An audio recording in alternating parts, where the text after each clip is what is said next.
नमस्कार. लोकशाही विशेषमध्ये मी विशाल पाटील आपल्या सगळ्यांचं स्वागत करतो. देशाची मान शर्मेनं खाली गेली आहे तशी घटना दिल्लीत घडली आहे. प्रजासत्ताक दिनी एका महिलेवर सामूहिक अत्याचार करण्यात आला. त्यानंतर या महिलेची धिंड काढण्यात आली.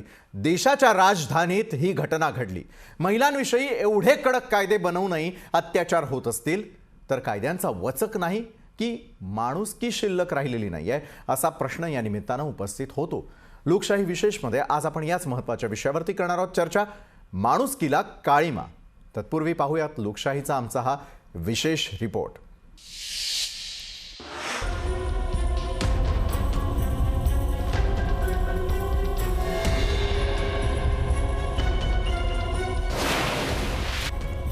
प्रजासत्ताक दिनी दिल्लीत लाजिरवाणा प्रकार. सामूहिक बलात्कारानंतर युवतीची धिंड. निर्भया प्रकरणातून आपण काय शिकलो?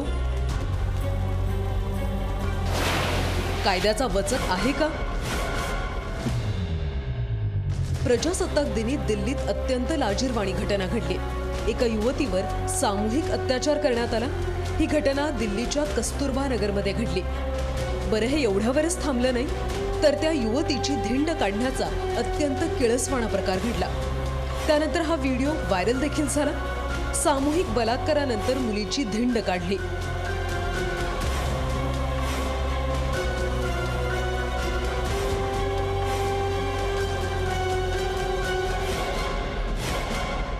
या प्रकरणानंतर पोलिसांनी 4 आरोपींना ताब्यात घेऊन आता चौकशी सुरू केली आहे.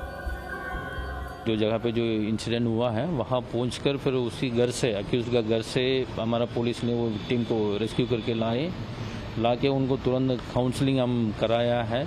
उसके बाद उसका मेडिकल एड भी हमने ट्रीटमेंट भी कराया है. करा के उनका जो कंप्लेंट लिखकर उसमें हम तुरंत FIR दर्ज करके जो अक्यूज जितने भी इन्वॉल्व है वो सब आइडेंटिफाई करके उसमें 4 लोगों को हमने कल अरेस्ट कर लिया है. बाकी आज भी एक अक्यूज को हमने अप्रीहेंड कर लिया है. उनको भी अरेस्ट हो जाएगा. बाकी लोगों को अरेस्ट करने के लिए हमने ऑलरेडी टीम डिप्यूट कर लिया है. त्यानंतर या घटनेची महिला आयोगानेही गंभीर दखल घेतली. मात्र तिच्यावर हा अत्याचार कसा झाला हे ऐकलं तर कुणाचीही मान शर्मेनं खाली जाईल. अवैध शराब बेचने वाले लोग दिल्ली की एक लड़की 20 साल की लड़की को उसी के घर से उठाकर लेकर गए. कस्तूरबा नगर के एक घर में ले जाकर 3 लोगों ने उसके साथ गैंगरेप किया और उस वक्त उस घर में बहुत सारी औरतें खड़ी थी जो कि उन लड़कों को और उकसा रही थी कि और बुरी तरीके से गैंगरेप किया जाए. इस लड़की का सर के बाल काटकर उसको गंजा कर दिया गया. उसको चप्पल की माला उसके ऊपर लगाई गई और उसके बाद उसके पूरे मुंह को काला करके बहुत बुरी तरीके से मार पीट कर उस लड़की को पूरे इलाके में 1 घंटे तक घुमाया गया. या प्रकरणाकडे दिल्ली म्हणून पाहून दुर्लक्ष करता येणार नाही, कारण याच दिल्लीत 16 डिसेंबर 2012 रोजी निर्भया प्रकरण घडलं होतं. निर्भया प्रकरणाचा भारतासह जगभरातून निषेध करण्यात आला होता. निर्भया प्रकरणानंतर महिला अत्याचार कायद्यात बदल झाले. गुन्हेगारांना फाशीची शिक्षा झाली. काही राज्यांनी महिला अत्याचार विरोधी कायदे केले. यात आंध्र प्रदेशनं 13 डिसेंबर 2019ला दिशा कायदा केला, तर महाराष्ट्रानं यंदा डिसेंबर 2021 मध्ये शक्ती कायदा केला. एवढे कडक कायदे करूनही महिलांवर अत्याचार सुरूच असतील तर त्याचा अर्थ कायद्याचा वचक नाही असा होतो का, की कायद्यातल्या पळवाटांमुळे गुन्हेगारांचं फावतं? दिल्लीतल्या निर्भया प्रकरणानंतर महाराष्ट्रासह देशभरात महिलांवरच्या अत्याचारांना कुठेही ब्रेक लागला नाही. उलट अशा घटनांमध्ये वाढ होतीये. ज्या देशात नारी पूजा केली जाते त्याच देशात महिलांना अपमानास्पद वागणूक दिली जाते. त्यांच्यावर हिणकस शेरेबाजी केली जाते. त्यांनी कोणते कपडे घालावेत यासाठी बंधनं आणली जातात. त्याच देशात त्यांच्यावर अत्याचार केले जातात. भारतासारख्या संस्कृती प्रधान म्हणून घेणाऱ्या देशाला हे नक्कीच भूषणावह नाही. ब्युरो रिपोर्ट, लोकशाही न्यूज. माणुसकीला काळीमा फासला गेलेला आहे आणि त्याच महत्त्वाच्या विषयावरती आपण आज चर्चा करणार आहोत. लोकशाही विशेषमध्ये आपल्यासोबत सामील होत आहेत सामाजिक कार्यकर्त्या वर्षा विद्याविलास, आपचे प्रवक्ता धनंजय शिंदे, भाजपच्या प्रेरणा होनराव आणि रुपाली ठोंबरे पाटील राष्ट्रवादी काँग्रेसच्या नेत्या देखील अगदी काही क्षणात आपल्यासोबत जोडल्या जाणार आहेत. सुरुवात धनंजय शिंदे मी आपल्यापासून करतो. सरकार त्या ठिकाणी अस्तित्वात असतानाही भारतामध्ये खास करून दिल्लीसारख्या ठिकाणी जर पुन्हा एकदा महिलांचा अशा प्रकारे अपमान होत असेल तर कायदा सुव्यवस्था देशामध्ये आजही शिल्लक आहे असं म्हणायचं का? धनंजय शिंदे.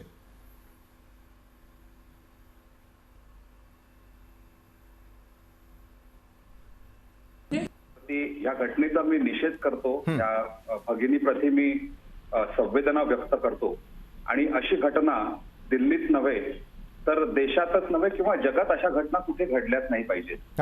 कारण जमाना हा माणुसकीचा आहे, ह्युमॅनिटीचा आहे, स्त्री पुरुष समानतेचा आहे. आम आदमी पक्ष नेहमीच महिलांना आदराचं स्थान देत आलेला आहे.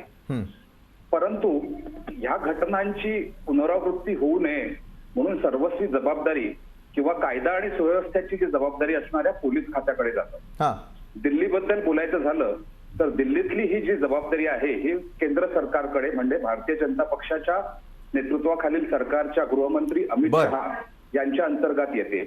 आणि या स्पेसिफिक घटनेसंदर्भातच बोलायच्या अगोदर जर गेल्या 2014 पासून नव्हे किंवा 2010-11 पासून जर आपण देशातल्या विविध घटनांकडे बघितलं तर जवळजवळ 80% घटनांमध्ये भारतीय जनता पक्षाचे नेते आहेत, आमदार आहेत. आणि मी त्याची तुम्हाला मगाशी मी गुगलवर सर्च करत होतो तर त्याच्यामध्ये कुलदीप सिंग सेंगर, स्वामी चिन्मयानंद, भोजपाल सिंग, मध्य प्रदेश, उत्तर प्रदेश, राजस्थान, कर्नाटका जिथे जिथे भारतीय जनता पक्षाची राज्य सरकार आहे किंवा नाहीये तिथे भारतीय जनता पक्षाचे नेते मंडळी याच्यामध्ये गुंतलेले आहेत. आता ह्या घटनेचा आणि मनुस्मृतीचा संबंध मी असं म्हणेन की मनुस्मृती ही स्त्रियांना दुय्यम स्थान देते. आणि म्हणूनच गेल्या 7.5 वर्षांमध्ये महिला असतील त्यांना दुय्यम स्थान दिलं जातं आणि भारतीय जनता पक्षाच्या नेत्यांची इथपर्यंत मजल जाते. आणि म्हणूनच आम्ही त्यांना खेदाने म्हणतो की हा भारतीय जनता पक्ष आहे की बलात्कारी जनांचा पक्ष आहे. आणि याला एक शेवटची पुष्टी अशी मी देईल की आत्ताच गोव्याची निवडणूक आहे. गोव्याच्या निवडणुकीमध्ये पणजीमधनं माननीय माजी मुख्यमंत्री पर्रिकर यांच्या मुलाने तिकिटासाठी म्हणजे इच्छुकता दाखवलेली. पण त्याच्या विरोधात देवेंद्र फडणवीस जे गोव्याचे प्रभारी आहेत त्यांनी 14 वर्षाच्या मुलीवरती रेप केलेल्या बाबूश मोंतेरास नावाच्या गुन्हेगाराला तिकीट दिलेलं आहे पणजीमधनं. म्हणजे हे बलात्कार होत आहे. ह्या गोष्टी काय दर्शवतात? भारतीय जनता पक्ष ह्या घटनांबद्दल गंभीर नाहीये आणि अशा कृती ज्या आहेत यांच्या त्याच्यामुळे ह्या घटनांना अधिक पुष्टी मिळते असं मी अत्यंत. बरं धनंजय शिंदेजी, आपले आरोप निश्चित लक्षात आले. मात्र कुठल्याही बलात्काराच्या घटनेनं कुठल्याही महिलेच्या अपमानाचं राजकारण होऊ नये एवढीच किमान अपेक्षा आहे. कारण आपचं देखील त्या ठिकाणी सरकार आहे. मात्र आपलं म्हणणं आहे की केंद्र सरकारच्या पोलिसांची त्या ठिकाणी जबाबदारी आहे आणि महिलांना दुय्यम स्थान दिलं जातं. हा थेट आपण आरोप भाजपवर करताय. भाजपच्या आज महिला पदाधिकारीच आहेत, प्रवक्ते आहेत प्रेरणा होनराव आपल्यासोबत. प्रेरणा होनरावजी, दिल्लीत झालेली घटना त्याचा निषेध करावा तेवढं कमी. कारण माणुसकीला काळीमा फासणारी घटना होते. फक्त त्या महिलेच्याच चेहऱ्यावरती काळीमा फासला असं नाहीये, देशातल्या प्रत्येक व्यक्तीच्या चेहऱ्यावरती त्या दिवशी जे आहे ते काळं फासलं गेलं हे आज म्हणावंसं वाटतं. कारण प्रजासत्ताक दिन साजरा केला जात असताना एखाद्या महिलेवरती अत्याचार होतो आणि त्या ठिकाणी असलेल्या महिलांसंदर्भातला जो व्हिडिओ अगदी आपले प्रेक्षक यावेळेला पाहतायत, काय समजायचं? कुठल्या प्रकारच्या सुरज्यामध्ये आपण राहतोय या ठिकाणी? प्रेरणा होनराव, आज महिलांच्या विषयी कुठलाही विषय आला ना की त्याचा निषेध कुठपर्यंत व्यक्त करावा आणि त्याविषयी काय बोलावं हा प्रश्न, गंभीर प्रश्न मनामध्ये निर्माण होतो. रोज महिलांशी निगडित विषय येतात आणि त्यावरती निषेध व्यक्त करणार तर किती दिवस करणार या विचारांनी मन खिन्न होतं. प्रकर्षाने काही गोष्टी मला बोलाव्याशा वाटतात. कुठल्या विषयाचं राजकारण केलं पाहिजे आणि त्या विषयाचं चिंतन कुठल्या विषयांचं केलं पाहिजे या अनुषंगाने आपण राजकीय दृष्ट्या विचार करण्यासाठी फार पुढारलेले आहोत असं मला दुर्दैवाने सांगावंसं वाटतं. दिल्लीमध्ये महिलेसोबत झालेला जो प्रसंग होता तो अतिशय निंदनीय होता. कुठल्या गोष्टीचं भांडवल करावं आणि तिची अक्षरशः धिंड काढण्यात आली आणि तिच्यासोबत जी वर्तणूक झाली ती मनाला फार वेदना देणारी आहे. पण दुर्दैवाने ज्या विषयाला घेऊन आपण समाजामध्ये काम केलं पाहिजे असं वाटतं त्या विषयाला आपण जर प्रत्येक वेळी राजकीय बगल द्यायला लागलो तर हे विषय कधीच सुटणार नाही. केवळ राजकीय पोळ्या भाजून घेण्यासाठी आपण राजकारणाचा वापर अशा विषयांमध्ये जर करायला लागलो तर या विषयाला आपण बगल दिल्यासारखंच नाही का झालं?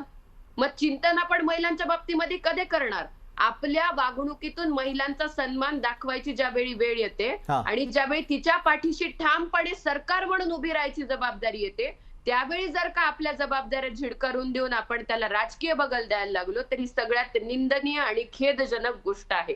आता राजकारण करायचंच म्हटल्यानंतर राजकीय पक्षाची भारतीय जनता पार्टीची प्रवक्ता आहे मी, त्या अनुषंगाने मी अनेक विषय बोलू शकते, पण मला आज आपच्या प्रवक्त्यांनी जे केलं तिच्याविषयी थोडं तरी बोलायला पाहिजे होतं, महिलांविषयी थोडं तरी बोलायला पाहिजे होतं, पण त्याचं राजकीय भांडवल केलं याचं मला खरंच आजच्या क्षणी दुःख झालेलं आहे. हा चिंतन करायला लावायला राजकीय दृष्ट्या जसा हा प्रश्न आहे तसाच हा एक सामाजिक प्रश्न आहे, आपल्या सगळ्यांचा प्रश्न आहे.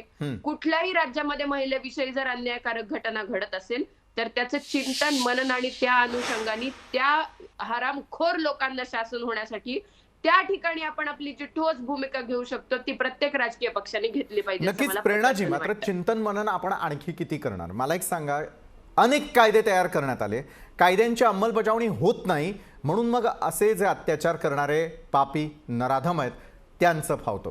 रुपाली ठोंबरे पाटील यांच्याकडे जाऊयात आपण. राष्ट्रवादी काँग्रेसच्या नेत्या त्या आहेतच, मात्र ॲडव्होकेट म्हणूनही त्या काम करतात.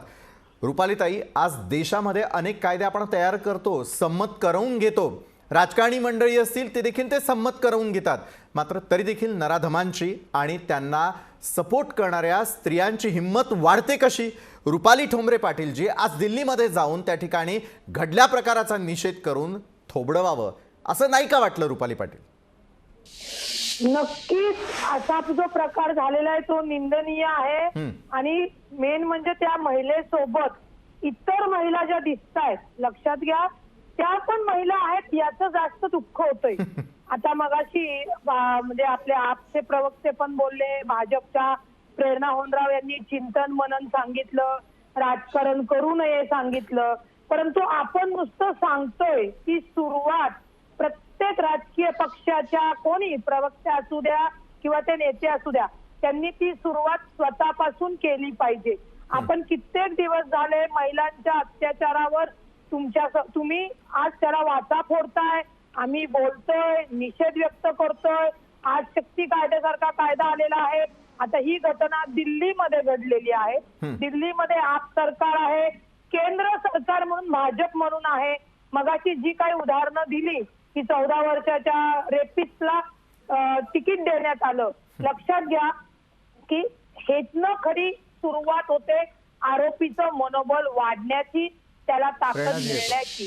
जेव्हा तेव्हा ही घटना घडते, संविधानानुसार तो गुन्हा दाखल होतो, त्या महिलेची बरोबर जनता पण पाहिजे आणि सरकार सुद्धा सक्षमपणे उभे पाहिजे. परंतु तुम्ही काही प्रकरणामध्ये त्या महिलेच्या साथीचा उभं राहणार, काही प्रकरणामध्ये तुम्ही रितसर कलाटणी देणार, मग तुम्ही चिंतन मनन काढणार, मग सामाजिक विषय काढणार. त्या गोष्टीला खऱ्या अर्थाने काहीही अर्थ नाही. एक तर तुम्ही जी काही बातमी आता दाखवताय, जी बातमी आम्ही बघितली की त्या जी महिला आहे तिचं आणि तिच्यावर अत्याचार करण्याचे काहीतरी संबंध होते. मी म्हणते भले संबंध असले तरी तिचा जो काही अत्याचार झालाय तो गुन्हा दाखल होईलच, पण त्या इतर महिलांनी कोणत्या अधिकाराने तिची धिंड काढली? म्हणजे त्या आरोपामध्ये, त्या गुन्ह्यामध्ये सह आरोपी म्हणून या सर्व एक महिला असती तर मी म्हटलं असतं, परंतु जवळजवळ आपल्याला तिथं 50च्या संख्येमध्ये महिला दिसत आहेत. आणि तिला जे काही विद्रुपीकरण करून ज्या पद्धतीने तिची धिंड काढण्यात आलेली आहे, हा दुसरा गुन्हा दाखल झालेला आहे. म्हणजे तिच्यासोबत घडलेली घटना, कारण का लक्षात घ्या, बलात्काराचे प्रकार या दिवसामध्ये बदल अनेक घडलेले आहेत. ज्या महिलेवर अत्याचार होतो तर ज्या महिलांना उचलून घाणेरड्या पद्धतीने निर्गुण, जसा हैदराबादचा बलात्कार झाला, ते एक बलात्काराची घटना आहे. दुसऱ्या घटना आहेत की संमतीने ते तिथं जातात, तिथं फसवणूक होते, हा बलात्काराचा गुन्हा हा वेगळा असतो. आणि याचा आपल्याला निश्चित बोलावं लागेल, कारण का संविधानानुसार, कायद्यानुसार जे गोष्टी गुन्हा घडतात त्याची केस त्या कोर्टात चालते. आता या महिलेची घटना मला माहिती नाहीये, परंतु तिच्यावर जो काही अत्याचार झाल्यानंतर खरंच महिलांनी जो काही तिच्यावर अत्याचार केलेला आहे त्यांच्यावरही कडक शासन होणं गरजेचं आहे. नक्कीच पाहूयात, मात्र शासन होणार का? प्रेरणाजी, आपण मगाशी हात उंचावलेला होता म्हणून मी आपल्याकडे थेटपणे येतोय. गेल्या 24 तासात या नराधमांवरती किंवा इथं या व्हिडिओत दिसत असलेल्या महिलांवरती कुठल्या प्रकारची कारवाई झाली? या विषयामध्ये आपण मगाशीच आपण स्वतः पण बाईट दाखवलं आणि त्याचे डिटेल्स जे प्रसार माध्यमांमध्ये आणि एकंदर आलेले त्या एकंदर केसमध्ये त्यांनी 4 लोकांना आता अरेस्ट केलेले आहे. त्या अनुषंगाने त्यांच्यावर कलम लावली गेलेली आहेत आणि या विषयामध्ये जे जे आरोपी येत आहेत त्या सगळ्यांना या विषयामध्ये अटक पण विषयात होणार आहे. त्याचे डिटेल्स तिथले जे DCP आहेत त्यांनी दिलेत, महिला आयोगाच्या ज्या प्रमुख आहेत त्यांनी दिलेले आहेत. मला एक विषय असं म्हणायचा आहे, दिल्लीमध्ये एक सरकार बसलं. आता राजकीयच विषय चालू आहेत. राजकीय दृष्ट्या मला खरं महिलांच्या प्रश्नांना आपण बघायला नाही पाहिजे, पण आता विषय सगळ्यांनीच मांडले. ही विषय माझ्या बाजूने बोलते. प्रायमरी इन्व्हेस्टिगेशन हे दिल्ली पोलिसांकडे होतं. साधारणपणे तिथे आपचं सरकार बसलेलं आहे. प्रायमरी इन्व्हेस्टिगेशन मध्ये पोलिसांनी त्या अनुषंगाने जी कारवाई केली ती आपण बघितली. पुढेही आणखीन कठोर कारवाई होईल. आप सरकारचं लगेच हात वर करून घेऊ शकत नाहीत ते या विषयामध्ये. त्यांचा पण रोल आहे, तो त्यांनी स्ट्रिक्टली त्या ठिकाणी फॉलो केला पाहिजे, तो इम्प्लिमेंट केला पाहिजे, त्याचं राजकारण न करता. आपण महाराष्ट्रात राहतो. मला असं वाटतंय आपण सगळ्या राज्यांमध्ये फिरून आलो, पण एकदा स्वतः आपण आरसा आपला एक पाहायला पाहिजे. महिलांच्या विषयांमध्ये राजकारण हे नेहमीच होत आलंय आणि पद्धतशीररित्या त्याला बगल देण्यात आली आहे. आपण महाराष्ट्रात राहतो. मला वाटतं महाराष्ट्रातले प्रश्न आहे माझ्या लेखी फार महत्वाचे आहेत. इतर राज्यांमध्ये तिथली सरकार आहेत, लोक सक्षम आहेत बघण्यासाठी, पण आपल्या महाराष्ट्रात काय होतं हे पण आपण बघितलं पाहिजे. 4 दिवसांपूर्वी मुंबईमध्ये एका महिलेवरती बलात्कार झाला. मला असं वाटतंय की आज आपण त्या अनुषंगाने डिबेट ठेवलं असतं तर महाराष्ट्रातल्या महिलांसाठी त्यांच्या प्रश्नाला वाचा फुटल्यासारखं झालं असतं. महाराष्ट्रातल्या महिलांवरील अत्याचाराच्या बाबतीतही लोकशाही न्यूज चॅनल तितक्याच व्यवस्थितरित्या बाजू मांडतो. मी पार्टिसिपेट केलंय आपल्यामध्ये. पण आपण बघितलं राष्ट्रवादी काँग्रेसचे युवक अध्यक्ष आहेत मेहबूब शेख, यांच्यावरती प्रत्यक्ष बलात्काराचा गुन्हा दाखल झालाय, पण त्या माणसाला 1 दिवसाची अटक झाली नाही. सगळी पार्टी त्या व्यक्तीला पाठीशी घालण्यासाठी आजच्या दिवसापर्यंत ठामपणे उभी आहे. 1 दिवसाची अटक मेहबूब शेखना झाली नाही. काय तरुणी आदर्श घेणार आहे त्या सरकारकडून? त्यांना कसं काय वाटेल की आपल्यावरती अन्याय होण्याची ही परंपरा थांबणार आहे कधीतरी म्हणून? जर राजकीय दृष्ट्याच बोलायला गेलं तर मंत्री राठोडांनी काय केलं? एका मुलीचा जीव गेला, पण आज त्यांच्यावर काय कारवाई झाली आहे हा प्रश्न महाराष्ट्रातली युवती म्हणून माझ्या मनामध्ये उपस्थित आहे. या महाराष्ट्रामध्ये हाथरस विषयी वाचा फोडण्यात आली, पण हाथरसचे गुन्हेगार आज सुद्धा जेलच्या मागे त्यांच्यावरती कारवाई होत असताना बसलेले आहेत. या महाराष्ट्रातल्या महिलांना या सरकारमध्ये काम करणाऱ्या हाथरस विषयाविषयी बोलावंसं वाटलं, पण साकी नाक्याला जी निर्भया झाली त्याविषयी बोलण्यासाठी कुणी पुढे आलं नाही. बरोबर प्रेरणाजी, म्हणजे जसं अवघ्या पूर्ण देशाचा आपण विचार केला तर महिलांवरचे अनन्वित अत्याचार थांबण्याचं नाव घेत नाहीये. वर्षा विद्याविलास यांच्याकडे मी अगदी थोडक्यात जातो. सामाजिक कार्यकर्ते आपल्या सोबत आहेत. वर्षाताई, आतापर्यंतच्या चर्चेमध्ये एक गोष्ट लक्षात येताना दिसते की सरकार, त्या ठिकाणचे पोलीस, त्या ठिकाणी असलेली कायदा सुव्यवस्था, या सर्व गोष्टी जर बाजूला केल्या गेल्या तर महिलांवरचे अनन्वित अत्याचार हे संपूर्ण देशभरात होतात. मग महाराष्ट्र काय, उत्तर प्रदेश काय किंवा दिल्ली सारखं शहर काय, प्रत्येक ठिकाणी जर महिला अत्याचार होत असतील आणि त्यानंतर मिळणारी महिलांना वागणूक असेल आणि त्यामध्ये जर राजकीय पक्षांचा हस्तक्षेप असेल तर मग आपल्या महिला खरोखर सुरक्षित आहेत का? कारण तुम्ही ग्राउंड रियालिटी तुम्ही स्वतः बघता. अनेक वेळेला गुन्हे दाखल करून घेण्यामध्ये येणारे अडथळे असतील किंवा गुन्हेगारांना पाठीशी घालण्यासाठी होणारं राजकारण असेल. किती निषेध करायचा आहे वर्षाताई, आणि आणखी किती निर्भया जाण्याचा आपण वाट पाहणार आहोत? वर्षा विद्याविलास. विशालजी, सगळ्यात पहिलं तर काल आपला भारतीय संविधान, ज्याला आपण रिपब्लिकन दिवस म्हणतो, तो आपण सगळ्यांनी खूपच जोराशोरामध्ये साजरा केला, कारण स्वातंत्र्याची 75वी आपण साजरी करतो. आता भारतीय संविधानात 51 कलम आहे आणि त्या कलमात एक कलम आहे की स्त्रीला उणं वाटेल किंवा तिचा अपमान होईल असं कुठलंही कृत्य कुठल्याही नागरिकाकडून होऊ नये. म्हणजे मग ते स्त्रीला अपमानित करणारं किंवा पुरुषाने स्त्रीला अपमानित करणारं, आणि तरी सुद्धा ही घटना घडणं आज देशामध्ये दिल्लीसारख्या ठिकाणी जिथे केंद्राचं सरकार, जिथे सगळ्यांचं लक्ष लागलेलं असतं, तिथे ही घडणं किंवा देशभरात घडणं हे खरंच निंदनीय. घटनेचं तर निंदनीय आहेच आहे, पण निंदनीय तेवढं करून उपयोगाचं नाहीये. मला असं वाटतं की सरकारला आणि प्रशासनाला, मग ते कुठलंही सरकार असो, विरोधी पक्षात बसलेलं असो किंवा सत्ताधारी पक्षात बसलेलं असो, हे कुठेतरी कमी पडतंय. त्यांना लाज तरी वाटतेय का? आपण सतत सातत्यानं जेव्हा महिलांवरती अशा प्रकारच्या गोष्टी घडतात तेव्हा आपण चर्चा करतो, याला दोष देतो, त्याला दोष देतो. मग सत्ताधाऱ्यांनी विरोधी पक्षांबद्दल बोलायचं, विरोधी पक्षांनी सत्ताधाऱ्यांबद्दल बोलायचं आणि मग राजकीय पोळी भाजायची आणि मग विषय बाजूलाच राहतो. आई वडिलांना भेटणं, मग तिला काहीतरी कंपेन्सेशन डिक्लेअर करणं, मग चौकशी होणं, मोठ्यातले मोठे वकील नेमू, कठोर शिक्षा करू, फाशीची पण शिक्षा करू, या सगळ्या गोष्टी होतात. मगाशी प्रेरणाताई बोलल्या चिंतन करू. अरे भरपूर झालं ना चिंतन. त्या चिंतनातूनच निर्भया कायदा आणि त्या चिंतनातूनच शक्ती कायदा, वेगवेगळे कायदे बनले ना. मुळाशी जाण्याची खूप गरज आहे असं मला वाटतं. म्हणजे आमच्यासारख्या नागरिकांनी आणि सामाजिक कार्यकर्त्यांना असं वाटतं की आपल्याला कुठल्या प्रकारचा आता लोकप्रतिनिधी पाहिजे, चरित्रवान लोकप्रतिनिधी पाहिजे की नाही पाहिजे.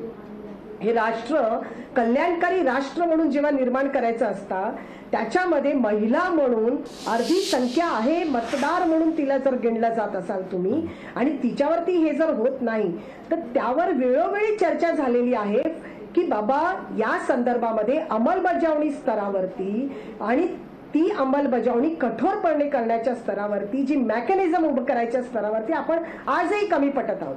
अरे आपण शिक्षणातून कुठले संस्कार देतो आहोत? मला सांगा, आत्ताच्या सिलेबस मधून संविधानातली मूल्यच काढून टाकली. तुम्ही संस्कार मन घडवणारी किंवा ती तशी प्रकारची पिढीच घडू नये अशा पद्धतीचं जर सिलेबस आणत असाल या पूर्ण पाठ्यक्रमामध्ये, तर कशी पिढी घडणार, कशा पद्धतीची मानसिकता बनत आहे.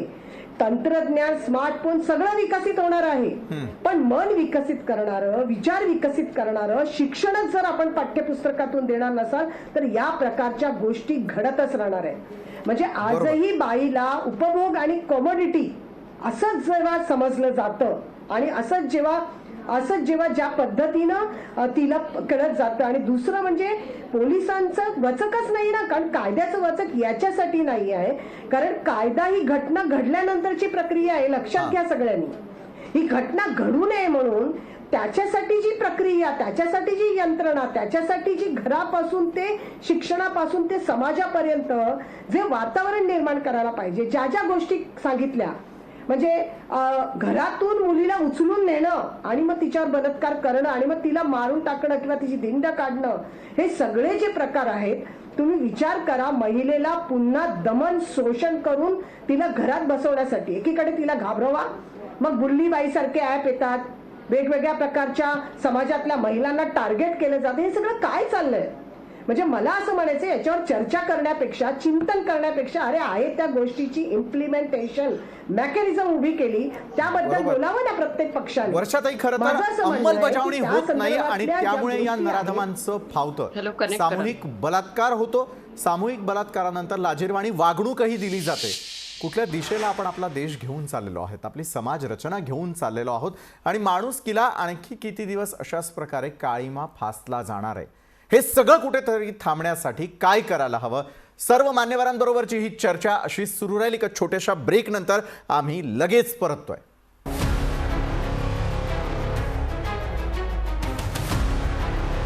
बोला.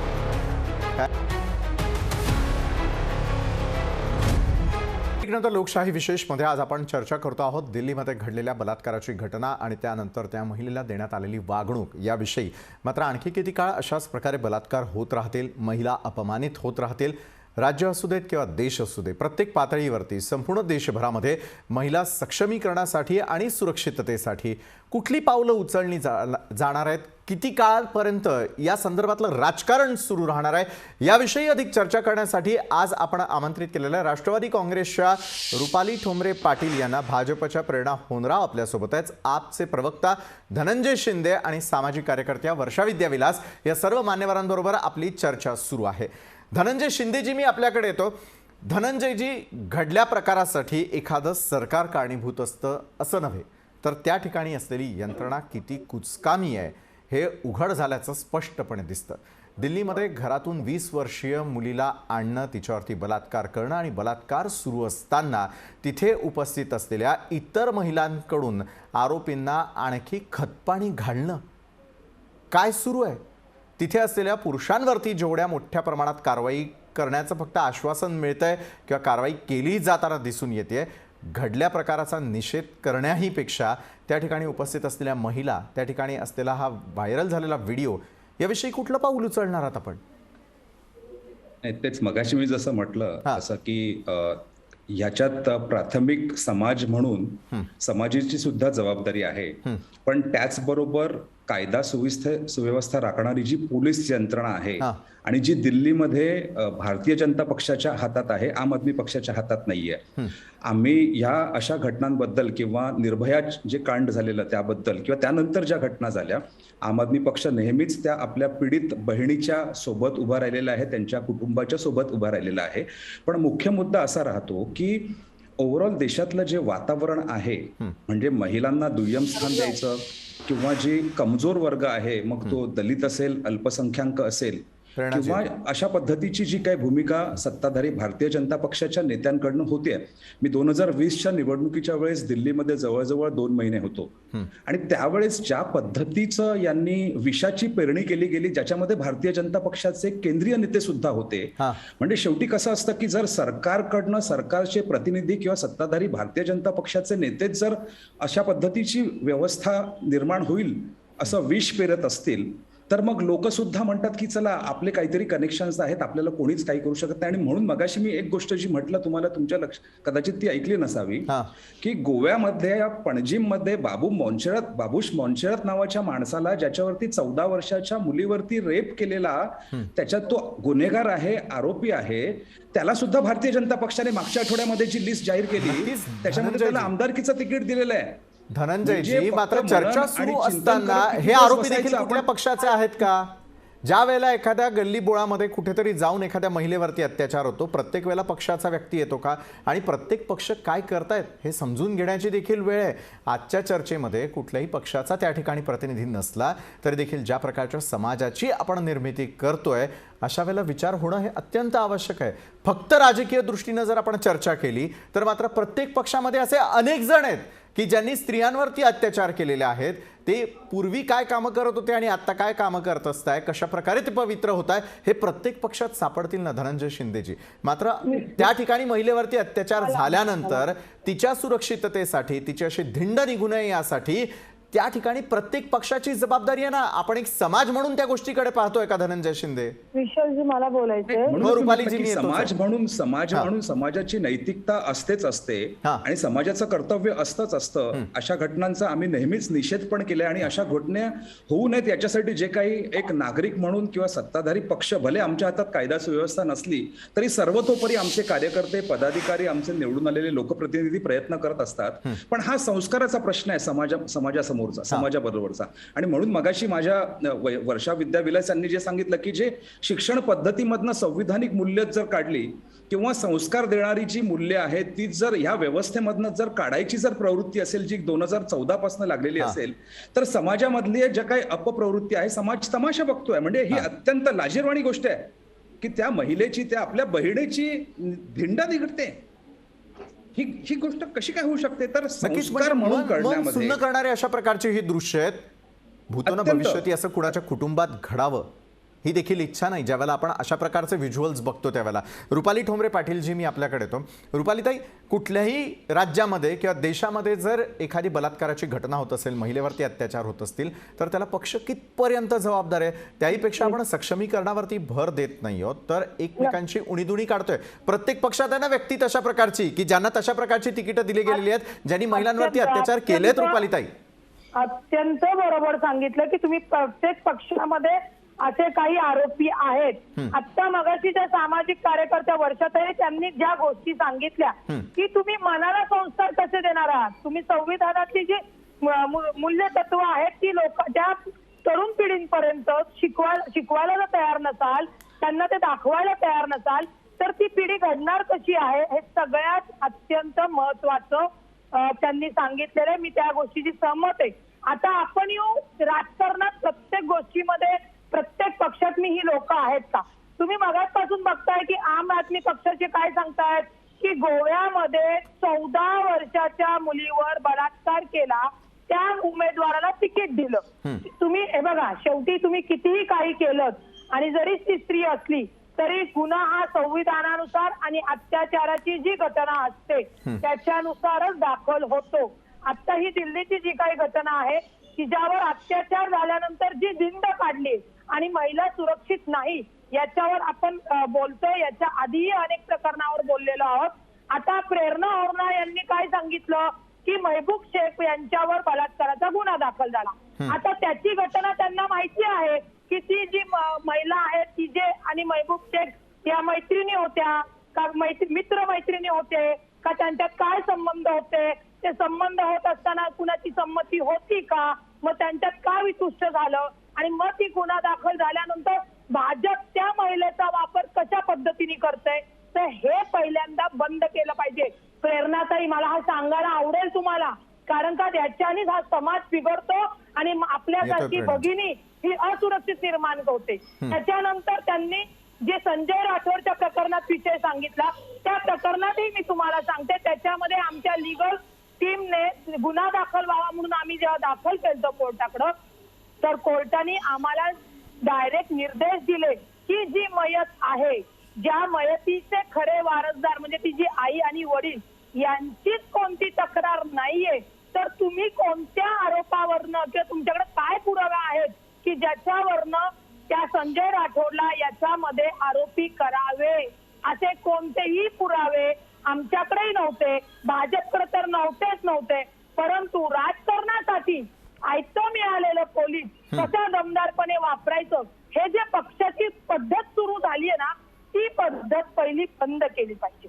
एक तर आपण सरकार म्हणून आहोत तर त्या महिलेला सक्षम सुरक्षित करणं त्या सरकारचं कामच असतं. तेवढे कायदे, आता तर शक्ती कायदा आलाय, पण शक्ती कायद्यामध्ये अत्याचारित महिला नाही का त्या मुलीचे त्या स्त्रीचे त्याच्याबरोबर लिव्ह इन रिलेशनशिप असेल, काही मैत्रीचे संबंध असतील किंवा त्यांच्या संमतीने की ते संबंध आले असतील आणि नंतर कुठल्या वादातनं जर त्या याच्यातनं त्या आवेशातनं रागातून गुन्हा दाखल करत असतील तर ती संख्या आपल्याला निश्चितच येथे मोजावी लागेल.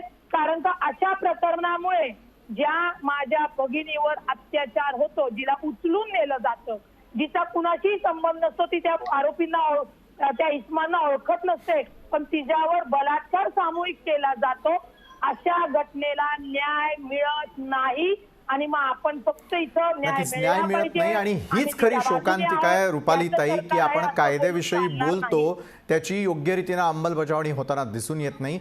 शक्ती विधेयक पारित करण्यात आलं, मात्र शक्ती विधेयकानुसार एक तरी उदाहरण आणि त्यात असलेले नराधम यांना शिक्षा करण्यात आलेली आहे का? आज दिल्लीमध्ये घडलेल्या प्रकाराची तपासणी ही 30 दिवसामध्ये शक्ती विधेयकामध्ये ज्या तरतुदी करण्यात आलेल्या आहे त्यानुसार केली जाणार आहे का? या अनुषंगाने या सर्व मान्यवरांबरोबर आपली चर्चा सुरू राहिली का छोट्याशा ब्रेक नंतर आम्ही लगेच परततोय.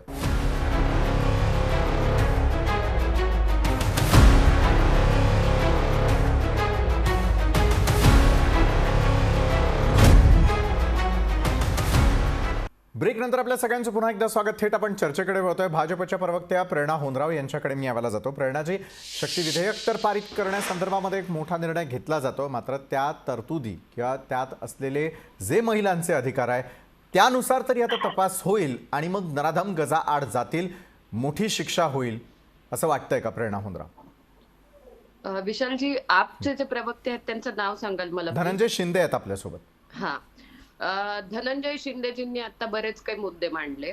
पहिल्यांदा मी त्या अनुषंगाने बोलते. आपण ज्यावेळी या अनुषंगाने बोलत असतो ना महिलांच्या विषयामध्ये, हा फक्त राजकीय विषय नाही, मी सुरुवातीपासून सांगायला लागले आपल्याला. धनंजय शिंदेजींना मला विचारायचंय, दिल्लीमध्ये त्यांचं सरकार आहे, दिल्लीमध्ये त्यांनी आपचे जेवढे कुठले कॅन्डिडेट्स दिले त्याच्यामध्ये किती टक्के लोक हे क्रिमिनल माइंडसेट आणि क्रिमिनल रेकॉर्ड नसलेले त्यांनी आपमध्ये घेतले? हा पहिला प्रश्न. मला त्यांना सांगायचंय 50% पेक्षा जास्त आपचे MLAs जे आहेत ते सिरियस क्रिमिनल रेकॉर्ड असलेले लोक आहेत, ज्यांना त्यांनी तिकीट दिलेले आहेत आपच्या माध्यमातून. आपण ज्यावेळी या विषयांवरती बोलतो ना, फार नाजूक विषय आहेत हे. उगाच आपण बोलायचं म्हणून इतरांच्या अंगावर विषय ढकलून देत असताना आपण आत्मचिंतन स्वतः करायची पहिल्यांदा गरज आहे, हे मला धनंजय शिंदेजींना सांगायचंय. आज सुद्धा 28% कॅन्डिडेट्स क्रिमिनल रेकॉर्ड असलेले गोव्यामध्ये आपने दिलेले आहेत. त्याच्यामुळे आपला या अनुषंगाने बोलण्याचा कुठलाही अधिकार नाही. न्याय प्रविष्ट असलेल्या गोष्टींना तुम्ही जर सामोरे जाऊ शकत नसाल तर ते आधी स्वतः आपण आपला आरसा बघावा आणि मग इतरांना त्या अनुषंगाने बोलायला आपण भाग पडावं. मला आणखीन एक गोष्ट प्रकर्षाने सांगावीशी वाटते. आता ताईंनी या ठिकाणी प्रश्न उपस्थित केले, का हो महाराष्ट्रामध्ये प्रत्येक वेळी महिलेवर ज्यावेळी राष्ट्रवादी, सेना, काँग्रेसवाला माणूस अन्याय करतो त्यावेळी हेच लोक न्यायालय असल्यासारखी भूमिका घेतात. मेहबूब शेखच्या विषयामध्ये एक दिवस त्या व्यक्तीला FIR दाखल होऊन सुद्धा अटक करण्यात आली नाही. त्याचं एक्सप्लेनेशन देण्यासाठी राष्ट्रवादी काँग्रेस सतत पुढे येतं. त्यांचे संबंध होतात का, ती मुलगीच कशी वाईट होती, मेहबूब शेख कसा चांगला होता, हे सांगण्याचा अधिकार न्यायालय असल्यासारखा यांना कोण दिला? जर FIR फाईल झाले तर तुम्ही पॉलिटिकल प्रेशर आणून त्याला 1 दिवसाची अटक होऊ देत नाही. हा कुठला न्याय आहे? जर सरकारमध्ये तुम्ही बसलेले आहात तर आजपर्यंत भारतीय जनता पक्षाने अशा कुठल्याही माणसाला पाठीशी घालायचं काम केलं नाहीये. जे विषय न्यायप्रविष्ट आहेत त्यांना 100% न्यायाच्या भूमिकेतून पुढे जाण्यासाठी आम्ही नेहमी कौल दिलेला आहे. पण या सरकारमध्ये आम्ही बघतोय एकाही व्यक्तीला शिक्षा होण्यासाठी तो पात्र नाही हे सांगण्यासाठी न्यायालय, पोलीस आणि राजकीय पार्टी म्हणून तीनही भूमिका हे या सरकारमध्ये बसलेले लोक निभावतात. संजय राठोडांच्या प्रकरणामध्ये स्वतः तिच्या आई वडिलांनी सांगितलं होतं, आमच्यावरती पॉलिटिकल प्रेशर येतंय, पॉलिटिकल प्रेशर आणू नका. आम्हाला या संबंधित पार्टीमधले म्हणजे सत्ताधारी लोक आहेत त्यांच्या माध्यमातून प्रेशर. प्रेरणाताई, आपण केलेल्या आरोपांना रुपाली ठोंबरे उत्तर देत आहेत. बोला रुपाली. सगळ्यात महत्वाचं प्रेरणाताईंना मला सांगायचंय, राजकारणामध्ये प्रेरणाजी मी आपल्याकडे येतो. आपण प्रश्न जे उपस्थित केले त्याची उत्तर आपण अगदी थोडक्यात घेतोय. प्रेरणाजी मी आपल्याकडे परत येतोय. ऐकून घेतलंय या भाजपच्या लोकांनी आणलेली आहे. नाही पण रुपालीताई, एक फक्त मला विनंती करावीशी वाटते. आज आपण एकमेकांच्या पक्षाची उणीधुणी काढण्यासाठी नव्हे तर या प्रकरणामध्ये असलेले जे आरोपी आहेत त्यांना कशा प्रकारे शिक्षा मिळवून ज्या भगिनी बरोबर हा सगळा प्रकार घडला तिला न्याय मिळवून देणार आहोत या अनुषंगाने आपण चर्चा करतोय. प्रेरणा होंद्रावजी, शक्ती कायदा, शक्ती विधेयक जे आहे ते लागू करण्यात आलं, त्यानुसार या भगिनीला न्याय मिळवून देणार का? प्रेरणाजी विशालजी बोला. विशालजी, जर का महाराष्ट्रामध्ये सरकार स्वतः न्यायालय असल्यासारखं सगळ्या भूमिका येऊन, प्रवक्ते हे न्यायाधीश नाहीत, प्रवक्ते हे पोलीस यंत्रणा नाहीत, त्यांनी नाही सांगायचं कोण चुकीचं होतं आणि कोण बरोबर आहे. आपल्या माणसांना पाठीशी घालण्यासाठी स्वतः न्यायालय आणि पोलिसांच्या भूमिकेमध्ये जायचं नाही. न्यायप्रविष्ट गोष्टी आहेत, तुम्ही पॉलिटिकल प्रेशर आणू नका. आज महाराष्ट्रामध्ये 20% क्राईम रेट वाढलाय. 2019च्या कंपॅरेटिव्हली 2022 मध्ये आपण आलोय. 20% IPC अंडर केसेसचं रजिस्ट्रेशन वाढलंय. 20% क्राईम रेट वाढलाय. याचं परीक्षण सरकारने केलं पाहिजे. दिल्लीमध्ये मला सांगायचंय, इथे धनंजय शिंदेजी बसलेले आहेत. 16.8% क्राईम रेट डिक्रीज दिल्लीमध्ये झालाय. उत्तर प्रदेशमध्ये 4.4% डिक्रीज झालाय. पण आज ज्या महाराष्ट्रामध्ये आपण राहतो त्या ठिकाणी मात्र 20% जर क्राईम रेट वाढत असेल तर सरकारने स्वतःचं आत्मपरीक्षण करण्याची गरज आहे आणि पाठीशी घालणं बंद करा. बरोबर आहे, कुणी कुणाला पाठीशी घालू नये आणि त्यासाठीच आपण आज चर्चा करतोय. कुणाच्या पक्षात किती क्रिमिनल्स आहेत हा त्या पक्षांना आत्मचिंतन करण्याचा विषय आहे. त्यामुळे त्या दृष्टीने आपण चर्चा करूयात. नको वर्षा विद्याविलासजी, मी आपल्याकडे, रुपालीताई मी आपल्यालाही संधी देणार आहे, मात्र वर्षा विद्याविलास यांना मला प्रश्न करायचा आहे. अनेक प्रकारचे कायदे आणि तरतुदी करण्यात आल्या, मात्र कायदे आल्यानंतर त्याची अंमलबजावणी होत नाही. कोणत्या पक्षात कशा प्रकारे कुणाला पवित्र केलं जातं हा आजचा आपला खरं तर विषय नाही. मात्र दिल्लीत घडलेल्या प्रकारानंतर तरी या महिलेला न्याय मिळवून देण्यासाठी मग शक्ती कायदा असेल किंवा विधेयक असेल त्यांच्या तरतुदींनुसार 30 दिवसात त्या महिलेला न्याय मिळवून देण्याची जबाबदारी कुणाची? नक्कीच विशालजी, मला खूप दुःख वाटतं की जी चर्चा आपण चाललेली आहे की आपला विषय आहे की जी घटना घडली त्या व्यक्तीला, त्या महिलेला तो न्याय मिळणार का, तर न्याय कधी मिळणार हा प्रश्नच आहे.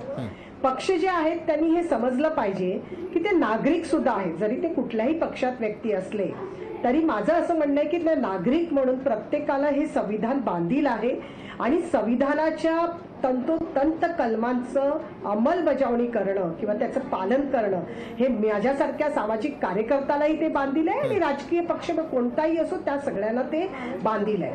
मला म्हणायचं की एकमेकांना दोष न देता ही यंत्रणा कशी सक्षम बनेल.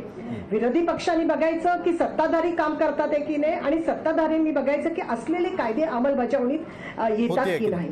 नाही तर मग प्रत्येक वेळेला ह्या अशा प्रकारच्या प्रश्नांवरती चर्चा करायला लागेल आणि न्याय कधी मिळणार. म्हणजे शेवटी मला असं वाटतंय की 2-3 गोष्टी करणं खूप गरजेचं आहे. एक तर परिवार म्हणून ज्या व्यक्तीवरती ज्या मुलीच्या परिवाराला संरक्षण मिळतंय का तर आजही तिला त्या परिवाराला संरक्षण मिळत नाही. त्यामुळे ते पुढे जे रुपालीताई बोलले ना की परिवार पुढेच येत नाही हे गुन्हा नोंदवायला, कारण तिला सरकारतर्फे किंवा यंत्रणेतर्फे जे संरक्षण मिळायला पाहिजे, समाजातर्फे जे संरक्षण मिळायला पाहिजे ते संरक्षण मिळत नाही.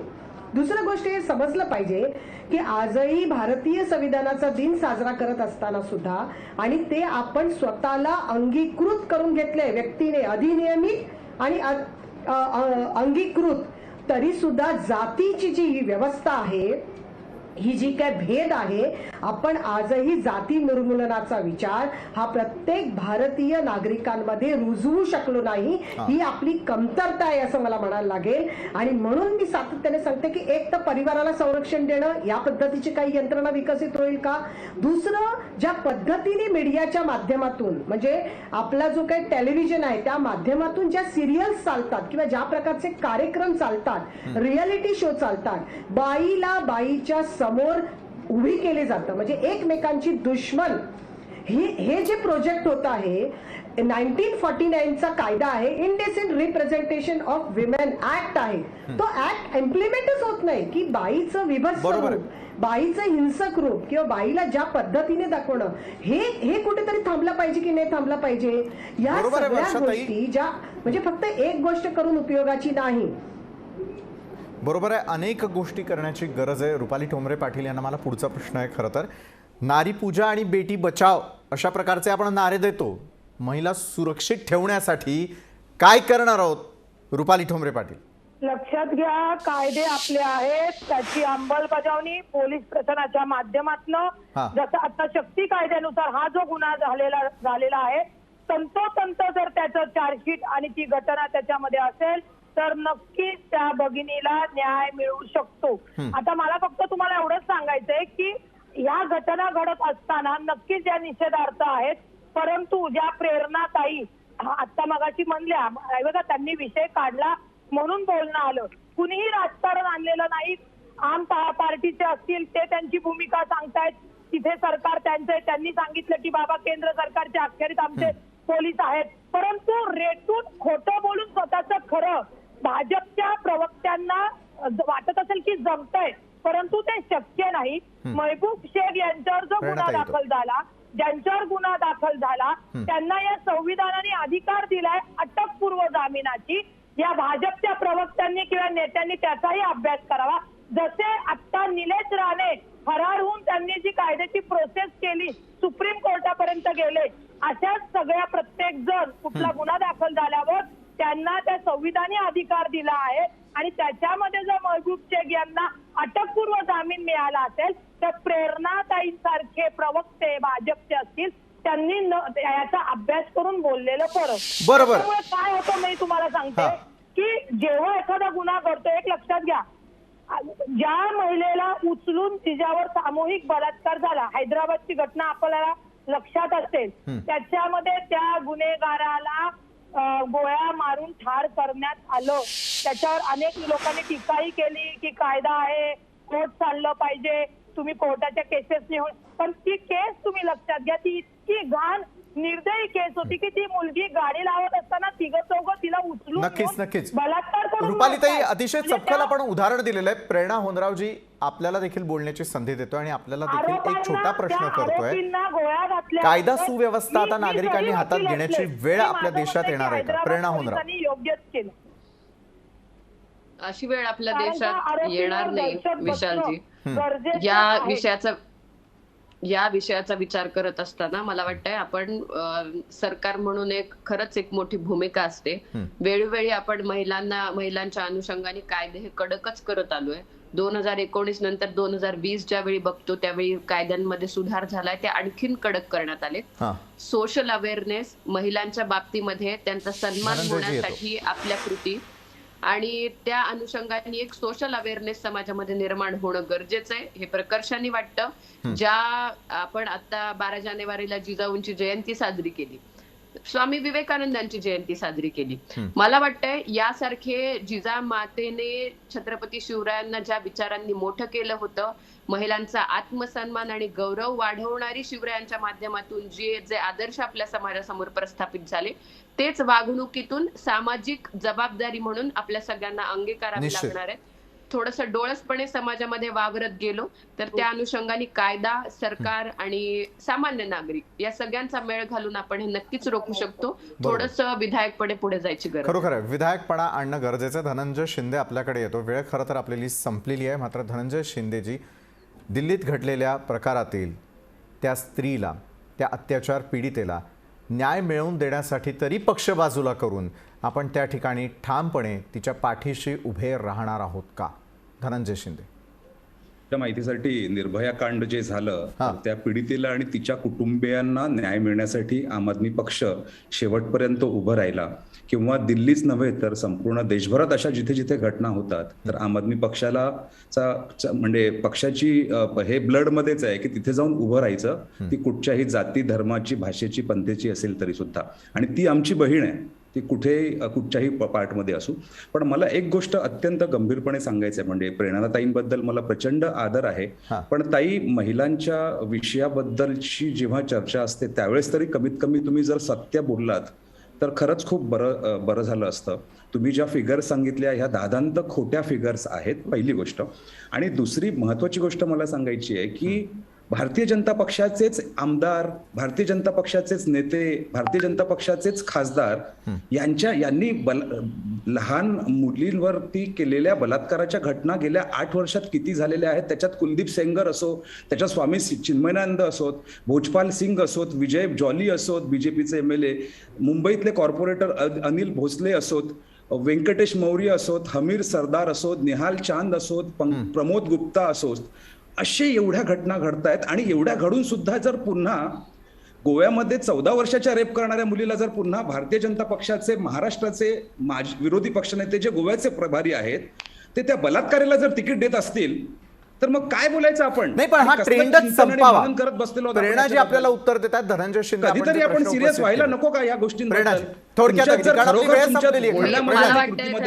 खरं असेल तर तुम्ही त्या बलात्काराला तिकीट नका देऊ. विशालजी, न्याय प्रविष्ट असलेल्या कुठल्याही गोष्टीमध्ये अडकाठी, जसं मी आता म्हणलं, महाविकास आघाडीत प्रेशरायझेशन होतं, असं कुठलंही प्रेशर भारतीय जनता पार्टीने इतिहासात कधी निर्माण केलं नाही. त्याचे रिझल्ट येऊ देत, त्या अनुषंगाने विषय पुढे जाऊ देत, त्यासाठी आम्ही जी मदत आहे तीच करत आलोय. आणि राहिला प्रश्न मनोहर खंत वाटते एका गोष्टीची की ज्यावेळेला एखाद्या महिलेवरती बलात्कार होतो, आपण पक्ष आणि पक्षाचं राजकारण थोडंसं बाजूला ठेवून हा जो ट्रेंड आहे तिकीट देण्याचा तोच बंद व्हावा, याचा आत्मचिंतन आपापल्याच वेगवेगळ्या चिंतन बैठकांमध्ये प्रत्येक पक्षानं करावा, एवढंच सांगावं असं वाटतं. आपली वेळ संपत आल्यामुळे माफ करा, आणखी आपल्याला यावरती चर्चा करता येणार नाहीये. मात्र ज्या महिलेवरती अशा प्रकारे अत्याचार झालेले आहेत, तिच्यावरती अत्याचार करणाऱ्यांना कडक शिक्षा व्हावी, एवढीच प्रत्येक पक्षाची, आमची, सामाजिक कार्यकर्त्यांची आणि सर्वसामान्य नागरिकांची इच्छा आहे. धन्यवाद धनंजय शिंदे, रुपाली ठोंबरेजी, प्रेरणा होनराव आणि वर्षा विद्याविलास. आपण या चर्चासत्रात आमच्यासोबत जोडला गेलात त्यासाठी. माणुसकीला वेळोवेळी काळीमा फासला जातो, यावरती चर्चा होताना दिसतात. मात्र खऱ्या आरोपींना कुणी पाठीशी न घालता थेटपणे आता शक्ती विधेयक कायद्यानुसार त्यांच्यावरती कारवाई होणार का, यावरती लोकशाही न्यूज चॅनल देखील नजर ठेवून असणार आहे. वेळ झालेली आहे इथेच थांबण्याची. ताज्या घडामोडींसाठी पाहत रहा लोकशाही न्यूज.